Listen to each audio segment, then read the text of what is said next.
Yep, we're live. Good morning. Good morning. Good morning. Good morning. We are slightly late because the computer decided, as we were about to hit start, that it needed to restart itself. Yep. Even the computer's sleepy this morning. Yes, very much so. There's my matches. We are lighting the 17th candle day. 17th candle day? Yes. We are lighting the candle for the 17th.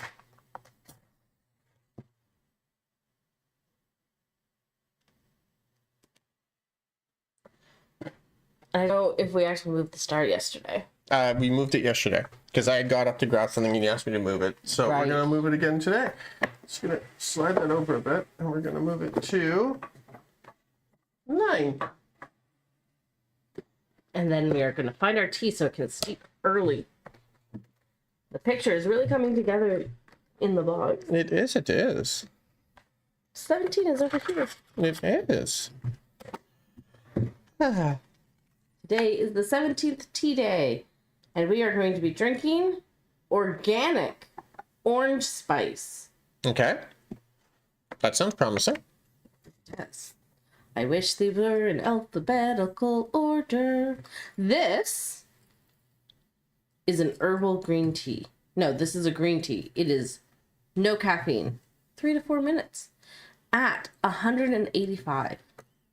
How is it a green tea but it has no caffeine? Because green tea definitely has caffeine. Says it's a green tea with no caffeine. Interesting. Organic cinnamon, organic green tea, organic orange peel, organic cloves, natural cinnamon orange, natural cinnamon, natural orange flavoring, organic chili pepper. It is kosher. Chili pepper. Interesting. That was not what I was expecting in there.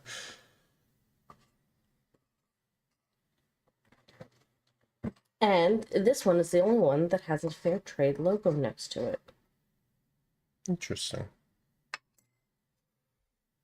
It smells like Christmas. Does it now? Well, that's good to know. Or cinnamon hearts. That'd be Valentine's Day. But it smells like Christmas. It really does. My mom makes a homemade simmer on the oven potpourri Christmas smell. It's got cloves, it's got cinnamon, it's got dried orange peels, and she's had we have it going every year as long as I can remember. There's probably other things in the recipe as well, and that's what it smells like. Oh, that smells more drinkable than hers.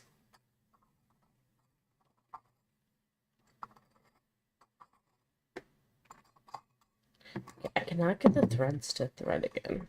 You said 3 to 4 minutes? 3 to 4. Okay, good to know. Hey, it's actually draining this time. I don't know what happened over the last couple of days, but whatever I did today to clean it up, it's working quite well. Okay. There we go. We talked about traditions this week, and I can't find my list of remaining tradition questions. So today I was going to ask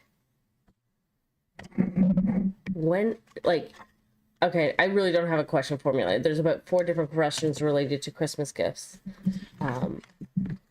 One of them was who's the hardest person to shop for? Would you rather shop online or in person? Do you have a favorite store to shop at? But I think I'm going to go with, do you like to shop early or do you leave it to the last minute?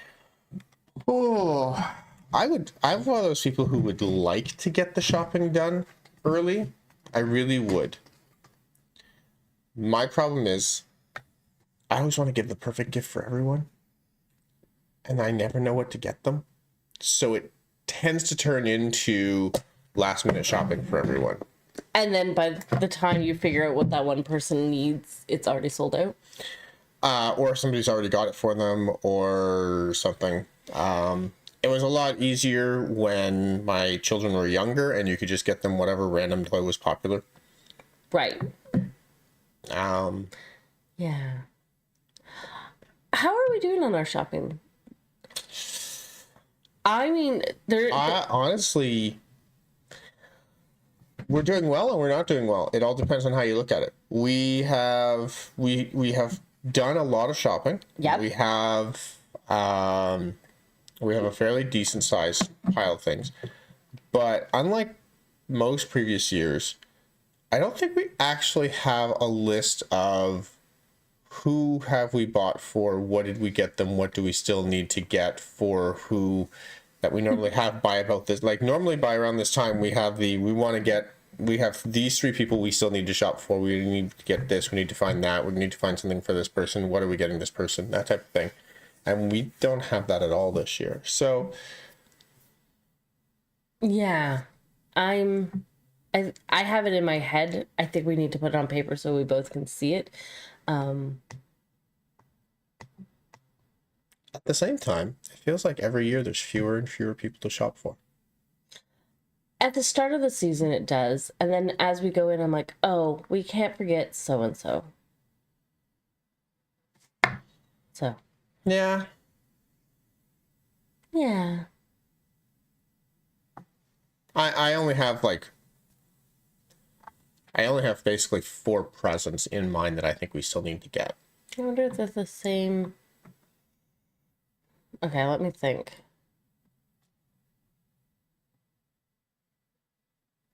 I have 5 off the top of my head. Okay. We'll have to compare notes after we're offline so that we're not giving away present ideas to people who might be watching. Yeah. That'd be good. I don't think I have actually thought, like, I might have something that I already got for you because I often am shopping and go, oh, I could give this to you for Christmas. And I know, well, one of the things we did when Hallmark, I really love Hallmark ornaments and I like giving Hallmark ornaments. So for us and for some immediate family people, we went through the Hallmark shopping thing, and so as certain ornaments come out, we went and picked them up. So a number of people are getting a Hallmark ornament, not everyone, but a number of people. And so I made sure your Hallmark ornament was ordered in mine. But I don't know beyond that, like if we have to add each other to the list, it's actually 7 people still to shop for. We don't I know that there are a few gifts for you already. Okay. Well, technically, I know there's some gifts for you as well. So maybe we don't have to shop for each other. maybe we don't. We'll see how it goes. Anyway. I think I'm sick. Do you prefer being an early shop or a late shop person? I enjoy both extremes. Okay. But I've decided my favorite time to shop is Boxing Day. We've had a number of people over the last couple of years where we don't see them until like the 27th or the 28th. And I really enjoy going to Shoppers and the Hallmark stores after when you've got the big sales and you can buy next year's wrapping paper and you can get some extra ornaments that you might have missed of the ones that weren't as popular. The danger of that is if there's something you really want, and I don't feel like we're giving anything away, A, because my sister doesn't watch this, and B, because she already knows. But for the last number of years, as long as I've known you, and I think even before that, we have gotten her the holiday Barbie ornament.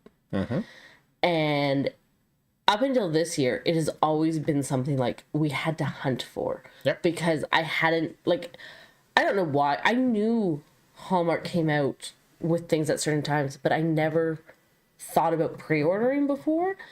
And I think the first few times I just got it because it happened to be there, and then it became something I did. And so then I felt like something I needed to do again.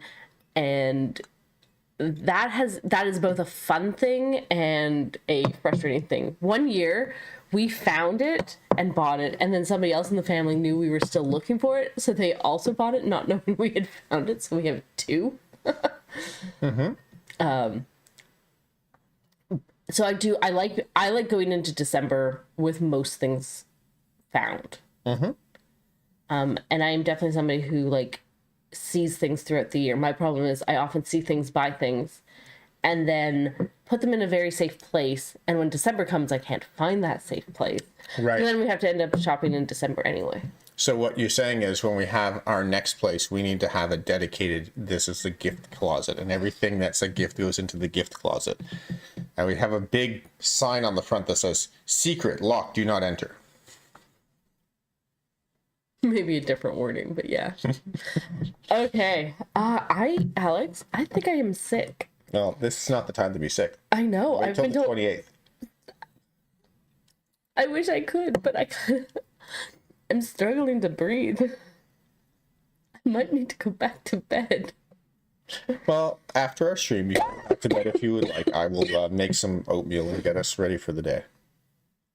Okay, so we are traveling with Sydney Jane and the not fair Christmas. Yes. So our day one, Sydney Jane found out that there was a change in their plans.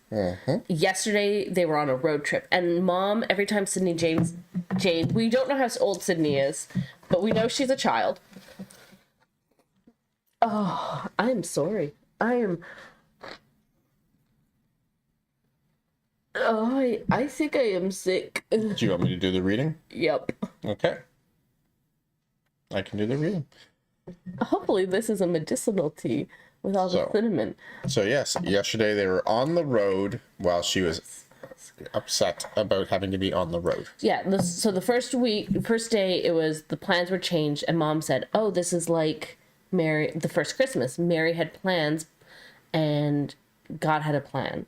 And then the next one was, there was something else with the first one. Sorry, because that was really yesterday's theme too. Changing plans. Have you ever had your plans ruined? So that was the first one. The second day was the same idea of the road trip. Have you ever had to have your plans changed or canceled? What can you do to trust God when his plans are different from yours? And then today is continuing that same theme, I expect. And this is titled, No Room. We will be gone only for a few days, sis. Sis, Sydney's mom said. That's a typo, because Sydney's mom has been calling her Sid. I'm pretty sure it's supposed to be Sid. And you never get to see your cousins. She fluffed the pillow while Sydney sat brooding on the edge of the bed. It was her mom's old room, but it smelled like the rest of the house, cinnamon and plastic. When they arrived at her great-grandma's house, Sid was bombarded by her cousins, Connor and Gracie. Barbies, she thought. I'm almost 11 and I have to sleep with these 6-year-olds. Sid? Sydney Jane? Sydney stirred at the sound of her mother's voice. What? I was asking you if you wanted to play a game. What do you think sleeping in my old room with your cousins has to do with the first Christmas? Sydney sniffed. Okay, I'll play. I'm in a place I don't want to be, with people I don't want to be around. Sounds like Mary and Joseph when they got to town. The innkeeper said no room in the inn, and they ended up in a stinky stable surrounded by animals. I think you're getting the idea, Sid. But Mom, Sydney hesitated, was that a part of God's plan too? That Jesus would be born in a barn? That seems so wrong. Mom looked thoughtful as she sat beside Sydney. Not fair, for sure, but it does help us when we find ourselves in unfair situations, don't you think? If the Son of God could be born in a stable, maybe we can tolerate our little cousins. Sydney threw her pillow at Mom, but she smiled. Maybe this isn't going to be so bad after all. So we have our questions. The first question is, have you ever felt left out? How did it make you feel? Oh my goodness, the amount of times I felt left out. I can't even, yeah. ADHD rejection sensitive is strong with this one. But there was one time in high school where I can clearly remember one of my dearest friends at the time was having an event and I had offended her. It was It was coming into the weekend, and I had offended her that morning. And that afternoon, I found out from somebody else that there was something going on at her house. And she's like, oh, but you're invited. I'm like, no, I'm not. And she's like, yeah, you are. You're always invited. You're so-and-so's dearest friend here. I think she said best friend. I'm like, I'm not invited. They're upset with me right now. I know they're upset with me. I'm not included. And this other mutual friend insisted that I was still included and dragged me to our group table. I don't know why we weren't in the lunch room when this happened. And it's like, or it was after school or something, like something related to that. But I remember being dragged to where the friend was, and the friend's like, you tell her, to my friend, you tell Liz that she's included. And she looked at me, she's like, nope, she's not. So all 20 of my friends went to this thing and I did not. And then there was that same friend, the next Christmas. It was the year The Prince of Egypt came out. And we both had reasons we wanted to see it. One of their favorite actors was one of the big voice actors in the movie. And I wanted to see it because of the artwork and the content. At the time, I was deciding between going to art school or Bible college, and I was really into animation. I still am, but like I loved it for the art style, so I really wanted to go see this movie. And she had said, this is going to be my Christmas present to you. You and I for sure are going to go see it. Well, our group of friends had started finding out about it, so everyone slowly got invited. And we were going to go on a Saturday. And the Saturday we were going to go, and I had said, I have no problem if everybody goes. I just really want to see it, and I want to see it with you because we both are going to love it. We've been talking about it for so long. And this is back when, I would just like to remind everybody, once a movie was in theaters at Christmas, you wouldn't see it again in VHS or DVD until the next year. Like, it was a 12 months waiting period to see something again. For Disney. For everything. Like, this was 90s. Okay. It was a large turnover before you would see something. Promised me that, like, this is going to be your gift. We're going to go together. And then that morning called me up to say, so-and-so from our friend group can't make it until Tuesday because they're working. And that Friday night, the night before had been her Christmas party. And my parents had changed, school was over. My parents had changed our Christmas plan so I could attend these two things. We were leaving Sunday after church. I'm like, but I won't be here. I've already like changed our Christmas plans from going home to see my grandmas and my grandpas and my aunts and my uncles. This is my only day I can go. And she's like, well, everybody needs to be included, so we're moving it to Tuesday. And she hung up. And I was so devastated. Like, I burst into the tears to the point that my parents ran upstairs thinking somebody in our friend group had died. And I was just so distraught. But there's a happy ending to that story. I'll tell it after you tell the next question. Okay. Do you think Mary and Joseph wondered if God had forgotten them when they couldn't find a place to stay? Honestly, no, because I don't think that's how that went down. But we've already talked about that. Do you want to fill in why I don't think... I don't think our traditional understanding of there was no room in the inn matches ancient Bethlehem at this time.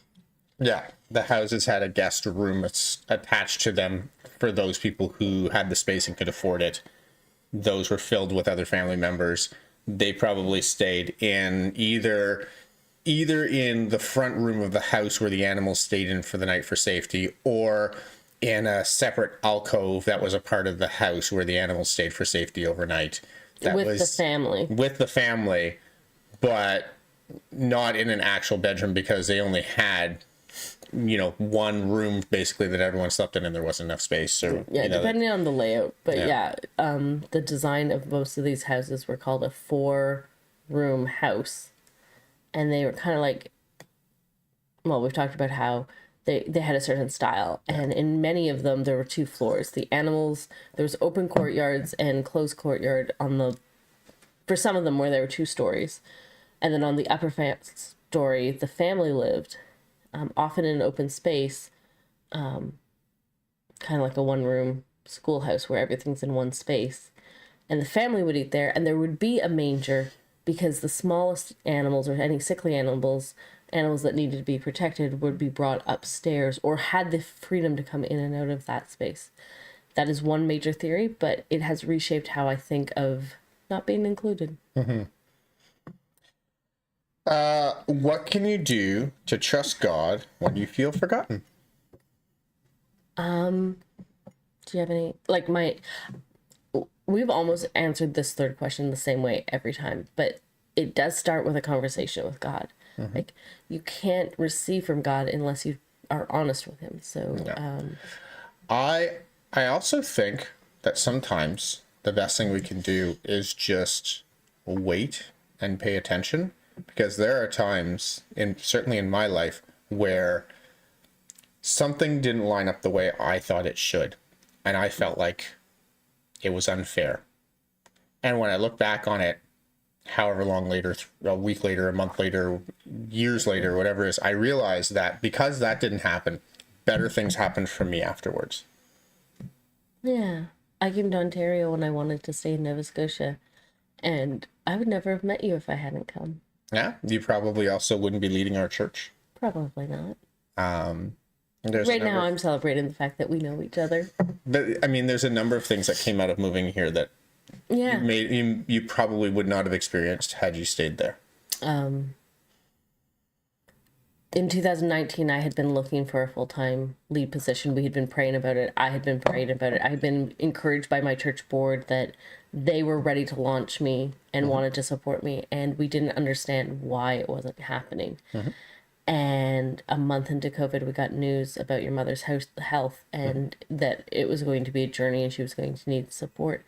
And we put everything on hold, and it suddenly made all the no's and the non-follow-ups of churches that I really cared about and prayed about make sense. Yep. And it was God's timing, because if we had made a commitment or signed a contract with any of those earlier churches, we wouldn't have been able to be there for your mom in the way we ended up being there. Yep. Okay. Now we have a prayer. Dear God, sometimes we feel like we're on our own, but we know you're always with us. Help us to trust you when we feel all alone. Amen. Amen. So I'm telling the story about when I felt very rejected and not included. So my best friend had told me that we would go see this movie, and then the plans to include somebody else in the group that was not getting this as a Christmas present meant that I was no longer able to attend. And this friend wouldn't budge. And the plans were set. And now I wasn't going to get to see the movie, and this was like the last week it was playing, or it felt like the last chance. I'm sure I could have gone, but I was devastated. Absolutely devastated. And I was like, I grieved like only a 17-year-old can. Like, tears pouring down my face. I was inconsolable at first. And my parents truly thought somebody had died. I was so loud and so upset. And after Mom wiped my tears and said, it's going to be okay, Dad walked back into the room and said, my daughter's going to this movie today, and I'm taking her. And he did. And me and Dad had a Christmas movie date. And for more than a decade after that, like every Christmas, Dad and I went to see something. We went to see The Prince of Egypt that year. When the Tolkien movies came out, we went to see all of the Lord of the Rings. Like, Christmas and movies were a thing that Dad and I did as a tradition for years. Up until we went to see a movie neither of us went to in the next year. I don't know why, but we didn't see anything. And I remember the movie. We watched Into the Woods, and neither of us knew A, it was a musical, or B, what the content was. And if you didn't know what that movie was going into it, it is not what you thought it was. Okay.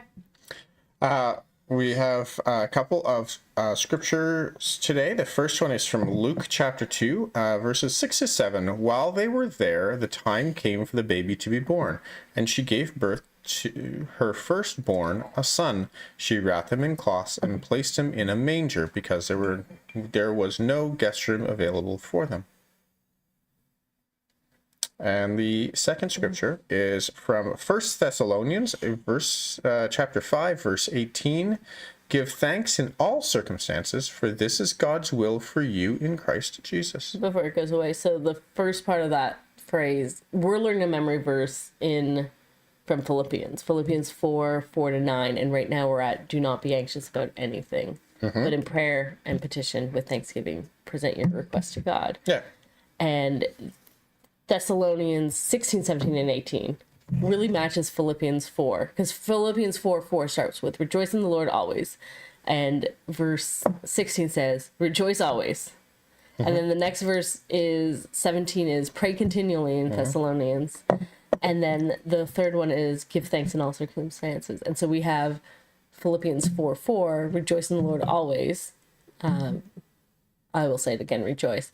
Verse 5 is let your gentleness be evident to all. The Lord is near. Do not be anxious about anything, but in prayer and petition with thanksgiving, present your request to God. So like those three verses are in two different books of the Bible, but one is the abridged version. Thessalonians Paul says it really quickly.